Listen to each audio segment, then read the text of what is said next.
أشهد أن لا إله إلا الله.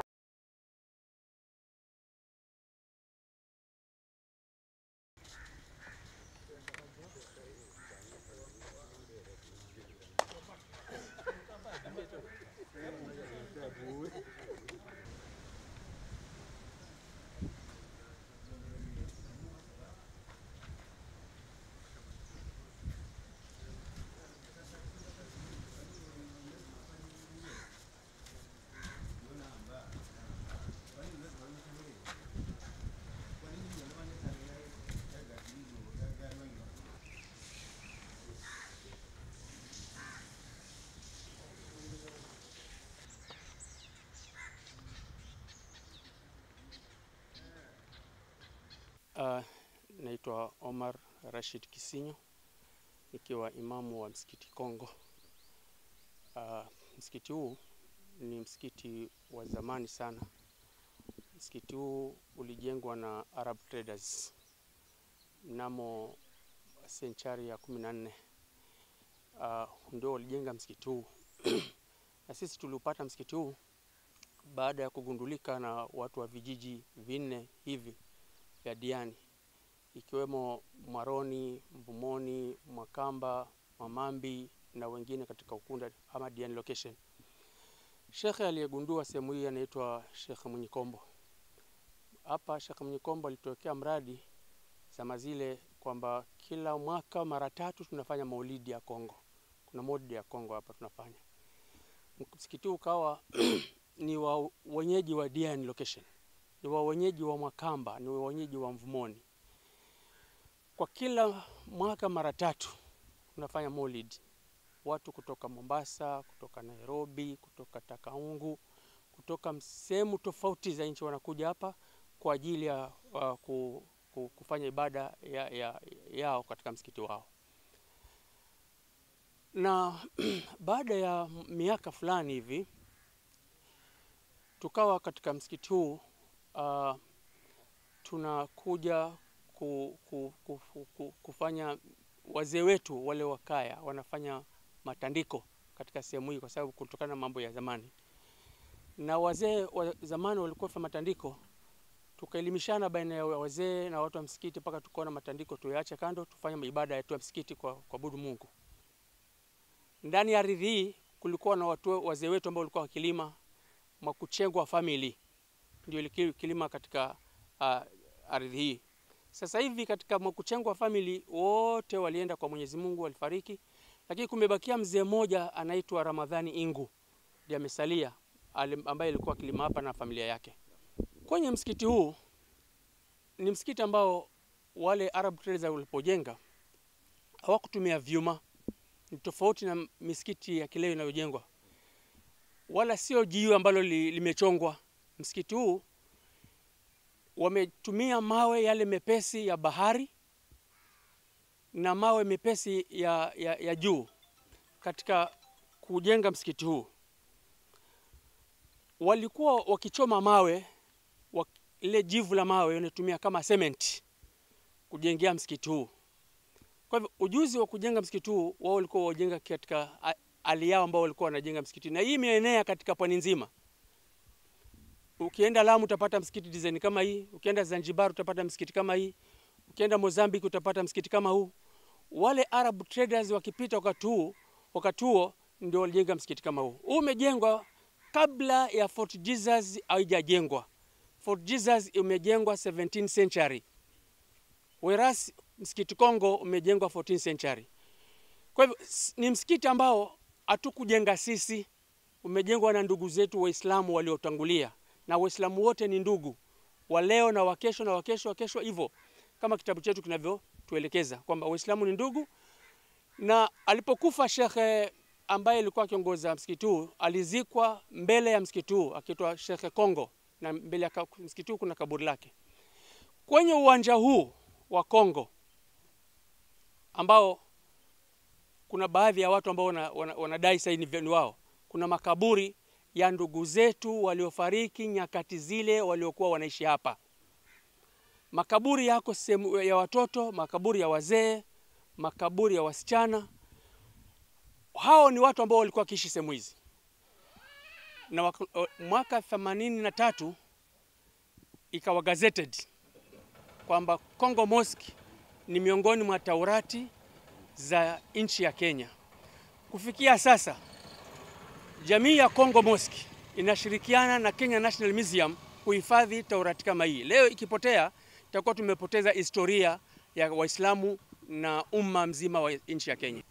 Mimi ni Mwakidudu Hassan Sauti, ni kiongozi wa dini hapa Kwale, ni chairman wa KMDI ambao kwamba inasimamia Kwale Muslim Development Initiative. Tuko hapa msikiti wa Kongo leo kwa sababu ya kutoa malalamiko yetu. Malalamiko haya yaende kwa serikali kuu, yaende kwa serikali ya kaunti, ya kwamba sehemu hii kama ilivyoelezewa historia yake ina historia ya mbali sana, na tuache huko historia. Sasa tuje wakati bwana Daniel Arap Moi alipokuwa rais, hii land ilikuwa ni yake na ikaleta fujo sana kwa wananchi wa Diani, wananchi wa Kwale, wananchi wa Pwani region nzima.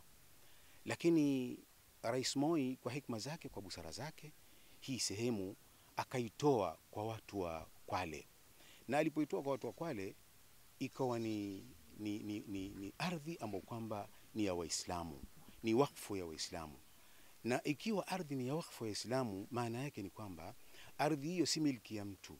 Ardhi hiyo ni Waislamu, kwamba wanaweza kufanya mradi wowote wa Uislamu, kujenga nyumba ya kulea mayatima, kujenga shule, kujenga zahanati, kujenga madrasa na vitu vingine ambavyo kwamba vinaweza vikalea jamii ya pale. Kwa hivyo hapa mahala pametolewa kwa niaba hiyo. Na bwana mtukufu rais alipotoa ile title ya kwamba anatoa sasa kwa watu wa Kwale, watu wa Kwale wakapokea, na mpaka sasa inajulikana hivyo. Lakini sasa kumetokea watu ambao kwamba wale watu sisi tutahesabu ni wakora, ni majambazi, wamekuja juu wanasema hii sehemu ni yao.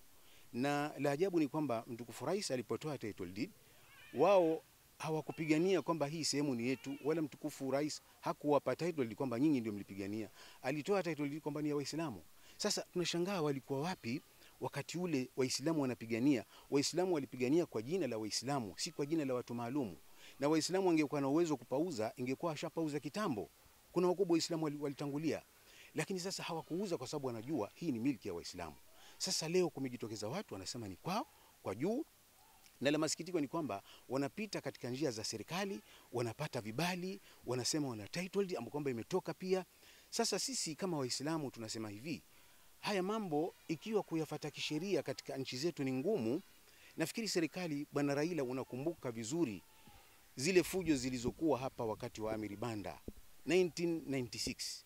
Na bwana Ruto vile vile unakumbuka zile fujo zilikuwepo. Kwale kulikuwa na tension. Hivi sasa Wakwale wametulia, wanasikiliza waone vipi wata develop hii sehemu. Lakini kumezuka ujambazi huo, na si kweli kwamba wamezuka majambazi lakini serikali haijui. Itakuwa ni vigumu sana, kwa sababu ikiwa wao wametengeneza file, wametengeneza title kwenye hizo serikali inajua. Kwa hivyo ikiwa sisi tutashindwa upande wa serikali, kwamba serikali wamekuwa upande wa majambazi, tunatoa onyo kali watu wa Kwale, tunatoa onyo Waislamu wote, kwa sababu Waislamu wanasubiri tu kuambiwa nani yule anataka kuuza, nani yule anataka kununua. Kwa hivyo wewe ikiwa unataka kununua, tafadhali hifadhi pesa zako, tunakuambia tafadhali hii sehemu not for sale. Na ni kiongozi hapa Kwale wa jamii, na haya matokeo ambayo yametukusanya hapa leo ni kwamba mimi kwa mwaka 96 wakati kuna mzozo ardhi mbili, Jihadi Mosque ambayo iko hapo juu ya hii ardhi ya Kongo Mosque, na hii ardhi ya Eka Kunastia ya Kongo Mosque, ni kuweko kama secretary wa hilo jopo la vuguvugu, na chairman wangu alikuwa marehemu Amiri Banda, sasa hivi ni marehemu. Sasa habari zote mimi ninazo za kuhusiana hapa mahali, kwa sababu ndio alikuwa ni mwandishi wa habari wa Waislamu. Sasa kwa kweli kulikuwa na shida wakati huo, na ardhi kweli tulipata kwa shida, baada kama tulivyozungumza hapo mwanzo, mashaka wamezungumza kwamba ilipatikana kwa jasho. Na hatimaye ardhi ile nafikiri wakina James Orengo walikuwa mstari wa mbele kuitoa, na tukapokea. Hata Raila Odinga, Mheshimiwa Raila Odinga na Mheshimiwa Ruto wote walikuwa katika serikali pale juu. Kwa hivyo wao walihusia kutusaidia sana, tuwashukuru kwa hayo. Tulidhani kwamba maisha yataendelea vizuri, na mpaka leo wenyewe tunatafuta wafadhili. Lakini cha ajabu ni kwamba kama ilivyozungumzwa kwenye social media ni kwamba ardhi hii imetengenezewa vyeti vingine watu wengine na ready for sale. Lakini tunasema kwamba ukweli wa mambo, ardhi hii kuuzwa sasa na kuuza Waislamu dunia nzima. Hakuna Muislamu ambaye hatakubali, kwa sababu ardhi hii imekombolewa na Waislamu. Wengine wametoka nchi mbalimbali, hata Tanzania wamekuja. Watu wa Mombasa ndugu zetu wamekuja hapa, Lamu wamekuja, Malindi wamekuja, hata Nairobi wamekuja kuuliza kilio hiki. Kwa hivyo tunasema kwamba vile vile ni kwamba hata baadaye press hatutanyamaza, still bado tutaita ndugu zetu Waislamu na kuwapatia hili jambo manake lao, kwamba ardhi inauzwa. Kwa hivyo Waislamu wasemaje? Bismillah. Mimi kwa majina naitwa Ali Machikuzi. Mimi ni chairman wa Msikiti Kongo. Mimi naona mshangao, na huu mshangao huu naona serikali ndiyo inahusika. Kwa sababu mimi nikiwa hapa, kwanza kabisa aliyekuja kumuona hapa kuniulizia mambo ya hii ardhi ni marehemu, Mungu amrehemu huko aliko, Oroho Jode. Alikuja hapa asubuhi kama saa 3 akaniona mimi, nikamzungusha hii ardhi yote na akaiona, na aliniambia mimi nimetumwa na serikali kuja kuona tu hii ardhi, kwa sababu Rais Moi anasema hii ardhi amedevelop. Nikamwambia hii ardhi kama ni rais kuidevelop ni hii mibuyu na hii makaburi na hii na huu msikiti. Akacheka na tukaagana. Alafu tukakaa kama miaka miwili, akaja alikuwa minister wa lands wakati huo Bwana James Orengo, akaja saa 11 jioni mimi nikiwa hapa. Akaja hapa akauliza, mimi nimekuja na sikuja na mambo mengine, mimi nimekuja nataka nijue hii ardhi yenu mnapewa wenyewe, lakini mnataka kuandika jina gani? Na kwa kweli tukamwambia sisi hatutaki liandikwe jina la mtu binadamu. Hii ardhi imetolewa kama wakfu ya msikiti, kwa hiyo tunataka iwe Kwale Islamic Center. Hilo jina tulitoa wenyewe. Kwa hiyo leo naona ajabu kwamba ati kuna watu ati ndio wanapewa cheti cha kumiliki, na ilipofika tarehe 12 mwezi wa 12 mwaka 2012 tukaona msafari umesonga hapa, akiwa Raila, Orengo, aliye rais wakati huu Bwana Ruto, na watu wengi wakaja hapa. Wakaja na hizo stakabadhi na tukakabidhiwa hivyo vyeti vyetu vya ardhi. Sasa leo kama kuna wengine wanaambiwa ati wamepata hiyo title deed 2024, sasa hii ni vipi? Kwa hiyo tunasema Raila, kama ulitupa hichi cheti kilikuwa cha urongo, ilikuwa cha siasa, utuambie. Ikiwa ni cha ukweli, utuambie, na hatutaki hii ardhi itoke mikononi mwetu.